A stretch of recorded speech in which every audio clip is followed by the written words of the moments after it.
Assalamualaikum warahmatullahi wabarakatuh.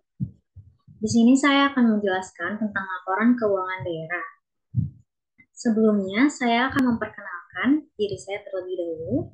Perkenalkan, nama saya Siska Ulia dengan NPM 2075559 dari Prodi Akuntansi Perpajakan kelas 5B dalam mata kuliah Akuntansi Sektor Publik. Saya akan menjelaskan tentang laporan keuangan daerah. Laporan keuangan pemerintah daerah adalah gambaran mengenai kondisi dan kinerja keuangan atas entitas tersebut. Salah satu dari pengguna laporan keuangan pemerintah daerah adalah pemerintah pusat dan pihak eksternal lainnya. Pemerintahan pusat berkepentingan dengan laporan keuangan pemerintah daerah karena pemerintah pusat telah menyerahkan sumber daya keuangan kepada daerah dalam rangka pelaksanaan otonomi daerah. Struktur laporan keuangan pemerintah daerah. Ada 7 struktur laporan keuangannya. Yang pertama itu laporan realisasi anggaran, yang kedua laporan perubahan saldo anggaran lebih, yang ketiga neraca, keempat laporan operasional, yang kelima laporan arus kas, yang keenam laporan perubahan ekuitas, dan yang terakhir yaitu catatan atas laporan keuangan atau CALK. Laporan keuangan pemerintah yang pertama yaitu laporan realisasi anggaran. Laporan ini disingkat sebagai LRA berdasarkan PP nomor 71 tahun 2010.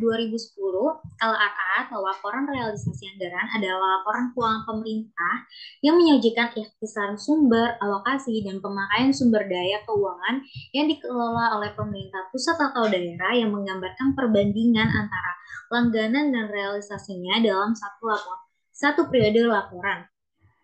Secara detail terdapat jenis laporan keuangan pemerintah ini yang mengandung 4 unsur. Yang pertama itu ada unsur pendapatan,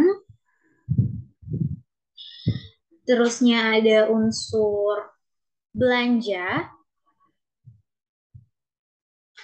selanjutnya ada unsur transfer, dan juga nanti ada unsur pembiayaan. Pendapatan dari LRA ini adalah penerimaan oleh bendahara umum negara atau daerah oleh entitas pemerintah lainnya yang menambah saldo anggaran lebih dari periode tahun anggaran yang bersangkutan yang menjadi hak pemerintah dan tidak perlu dibayar kembali oleh pemerintah. Yang kedua itu adalah unsur dari belanja. Belanja adalah semua pengeluaran oleh bendahara umum negara atau daerah yang mengurangi saldo anggaran lebih dalam periode tahun anggaran bersangkutan yang tidak akan pernah diperoleh pembayarannya kembali oleh pemerintah.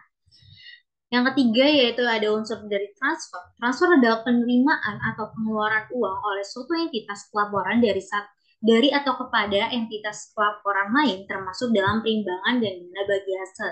Yang terakhir yaitu pembiayaan atau financing adalah setiap penerimaan atau pengeluaran yang tidak berpengaruh pada kekayaan bersih entitas yang perlu dibayar kembali atau akan diterima kembali, baik pada tahun anggaran yang bersangkutan maupun tahun anggaran berikutnya yang dalam penganggaran pemerintah terutama dimaksudkan untuk menutup defisit atau memanfaatkan surplus anggaran.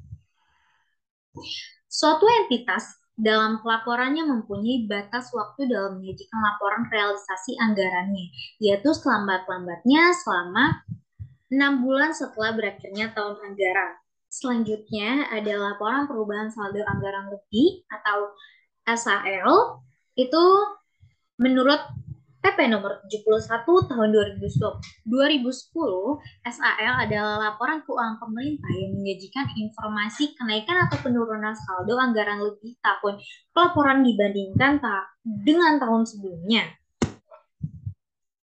Nah, di dalam SLL ini terdapat pos-pos, yaitu ada pos saldo anggaran lebih awal, penggunaan SAL sebagai penerima pembiayaan tahun berjalan, terusnya ada sisa lebih atau kurang pembiayaan anggaran tahun berjalan, ada juga sisa lebihnya, koreksi kesalahan pembukuan tahun sebelumnya, lain-lain, serta saldo anggaran lebihnya. Selanjutnya yaitu ada neraca. Menurut PP nomor 71 tahun 2010, neraca merupakan jenis laporan keuangan pemerintah yang menggambarkan posisi keuangan suatu entitas pelaporan mengenai aset, kewajiban, dan ekuitas pada tanggal tertentu. Di dalam laporan neraca ini ada 3 unsur yang harus ada di dalamnya, antara lain adalah aset, kewajiban, dan ekuitas itu.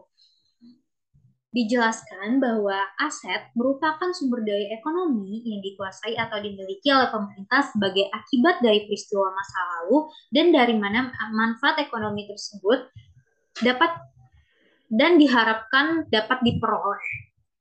Selanjutnya adalah kewajiban. Kewajiban itu merupakan utang yang terjadi dari kejadian yang ada di masa lalu yang penyelesaiannya mengakibatkan terjadinya aliran keluar sumber daya ekonomi pemerintah.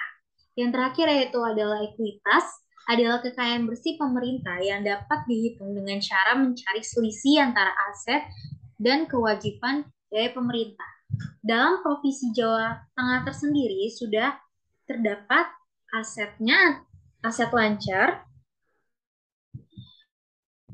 terusnya ada aset tetapnya sendiri, dan di sini ada kewajiban serta ekuitasnya. Bisa dilihat di dalam PPT tersebut. Next, kita akan menjelaskan tentang laporan operasional. Menurut PP nomor 71 tahun 2010, laporan operasional adalah jenis laporan keuangan pemerintah pusat atau daerah yang menyajikan ikhtisar sumber daya ekonomi yang menambah ekuitas dan penggunaannya yang dikelola oleh pemerintah pusat atau daerah untuk kegiatan penyelenggaraan pemerintah dalam suatu periode pelaporan. Sama halnya dengan jenis laporan keuangan pemerintah lain, dalam laporan operasional terdapat beberapa unsur laporan, yaitu antara lain pendapatan. Pendapatan di sini itu pendapatan LO. Kalau di realisasi itu tadi adalah pendapatan LRA. Kalau di operasional itu pendapatannya LO. Bisa dilihat di sini ada pendapatan LO, terusnya ada beban, dan nantinya juga ada pos-pos lain seperti transfer, terusnya ada juga pos-pos luar biasa. Di sini bisa dilihat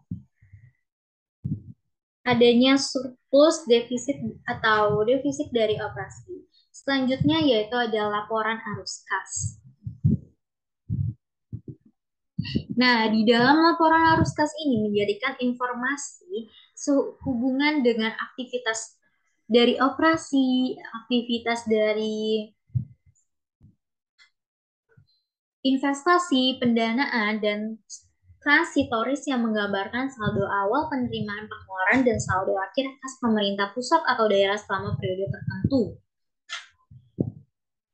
Nah, unsur yang dicakup dalam laporan kas terdiri dari penerimaan dan pengeluaran kas yang masing-masing dapat dijelaskan, yaitu penerimaan kas adalah semua arus kas yang masuk ke dalam bendahara umum, sementara pengeluaran kas adalah semua aliran kas yang keluar dari bendahara umum.